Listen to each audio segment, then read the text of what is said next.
sur cette année. Je me cherchais un défi.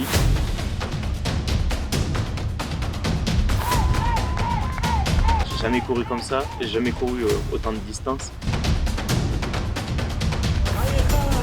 Plus le temps passait, plus je me disais je vais m'arrêter, je vais m'arrêter.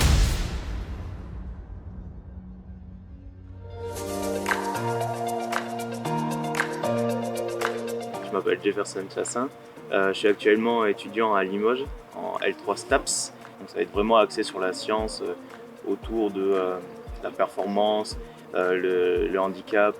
Vraiment c'est un panel. Moi je suis spécialisé en entraînement sportif, donc plus sur le coaching, la prépa, donc l'optimisation du sport. À côté de ça je suis sapeur-pompier volontaire, ça va faire 3 ans. J'interviens à la fois sur Limoges et en Dordogne, mon département natal. Je fais beaucoup de sport, quasiment quotidiennement, voire plusieurs fois par jour. Pour ma préparation au marathon, je m'étais axé vraiment sur un programme à 3 ou 4 entraînements par semaine de course, sachant que je partais de rien. À côté de ça, j'avais un peu un entraînement annexe avec le crossfit, le foot, un peu de natation, tout ça, les entraînements croisés pour éviter les blessures et continuer à performer. Je ne savais pas vraiment à la base quel marathon je voulais faire, parce que le souci c'est que étant à la fac, on ne sait pas trop notre calendrier universitaire vraiment à l'avance.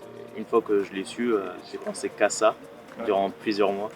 Ça a été vraiment axé sur qu'est-ce qu'il faut, comment me préparer, le matériel, le ravitaillement, parce que j'avais vraiment à cœur de réaliser ce marathon qui reste une course un peu emblématique. Du coup, maintenant qu'on est dans le bus et qu'on a passé l'Espagne, il n'y a plus aucun moyen de téléphone. Du coup, pour le moment, jusqu'à l'hôtel. Donc pour passer le temps, on fait un peu de lecture.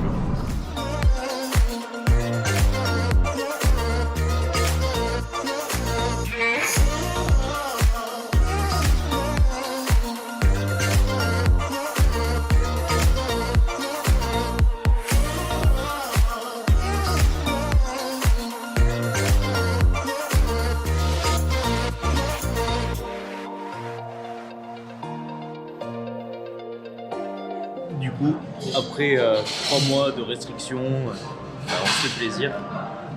Et putain, que ça fait du bien.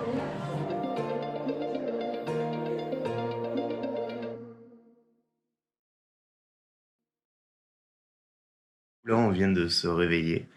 Ça a été une nuit assez reposante. J'ai bien dormi, plus que d'habitude, je pense.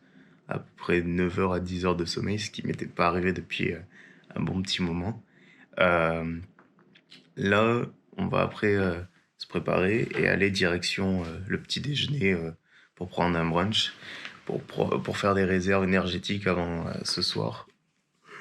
Et on verra comment ça va se passer.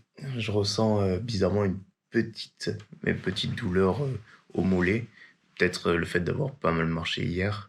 Est-ce que c'est pas aussi dû à l'appréhension de la course, le fait de vouloir faire bien, la finir, c'est mon premier.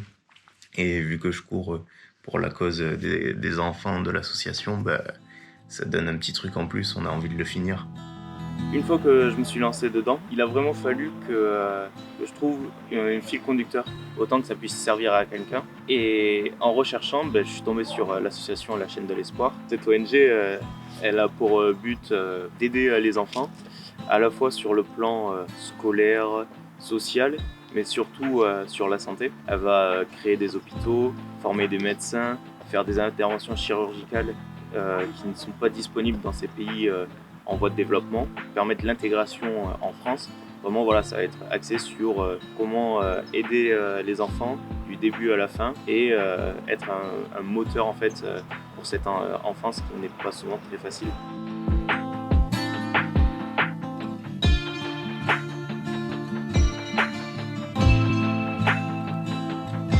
On a vu qu'ils voulaient développer le plan sportif, la communication autour de cette association, surtout auprès des jeunes. Les personnes qui s'impliquent dans ce genre d'association sont un peu plus vieilles, sans être péjoratif. Voilà, là, il leur fallait un peu quelqu'un de jeune qui pouvait parler autour d'eux sur les réseaux sociaux, les journaux ou autres. Et ça pouvait être une vitrine à la fois pour eux, mais aussi pour moi, du coup, pour montrer que On est jeune, mais on peut s'impliquer pour les autres et on peut monter un projet de A à Z, même si j'ai été aidé par des amis sur la communication ou autre. On est jeune, mais on n'est pas source d'immaturité en fait.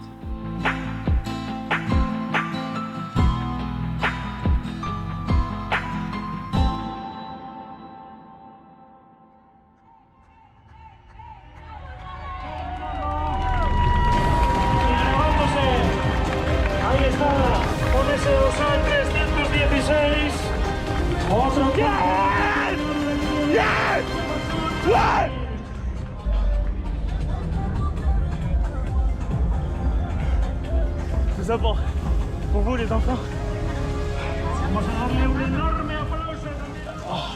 Ah, c'était trop dur. 3h40 je crois là. Putain, j'en peux plus. Je suis trop content, putain. Yes! C'était trop dur. Ah, c'est trop bon, trop bon. Ah, j'ai plus de jambes. Je sais même pas si vous me voyez ou quoi là. Je sais pas si la vidéo est bonne, mais j'ai plus de jambes. Oh, ça fait du bien. Oh, je l'ai fini. Oh, putain.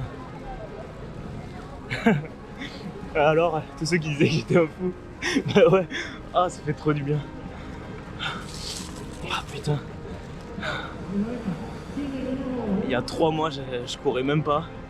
Et là, je fais mon premier marathon. Oh, je suis trop content. Ça peut paraître simple. Il y en a plein qui le font. Là, on est plein à l'avoir fini, mais c'est une petite victoire personnelle. Ça se trouve que ce que je dis, c'est de la merde, vous allez vous moquer, mais oh, je m'en fous, je suis trop bien là. Ah, c'est le kiff. Et je le dois à personne, je le dois à moi. Vous pouvez voir, il y a des émotions. La course, elle a été faite de haut et de bas, parce que bizarrement, aux alentours entre le 15e kilomètre et le 21e, j'ai senti un peu des jambes lourdes. J'ai pas trop compris pourquoi, je me sentais pas à l'aise. Et au final, entre mon 21e kilomètre et la fin du marathon, j'ai fait que augmenter progressivement parce que je me sentais bien. Et je suis monté en puissance un peu sur tout le long de la course, jusqu'au 38e kilomètre où là ça commençait à être un peu plus compliqué au niveau des jambes. Et à la base, je m'étais dit, si j'arrive à le faire en 4 heures, ça sera très bien. Au final, je l'ai fait en 3h36, donc c'est encore mieux pour moi.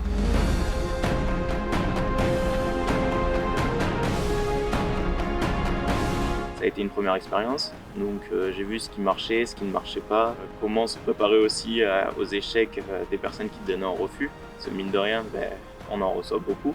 Là, ça a montré que moi je pouvais le faire et qu'en quelque sorte on pouvait parier sur moi pour mes prochains objectifs. Donc c'est aussi une petite vitrine de ce que je suis capable de faire.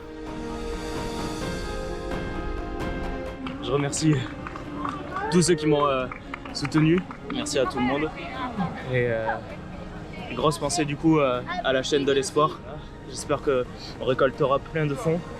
Assez suffisamment, il n'y en a jamais assez de toute façon. Mais voilà,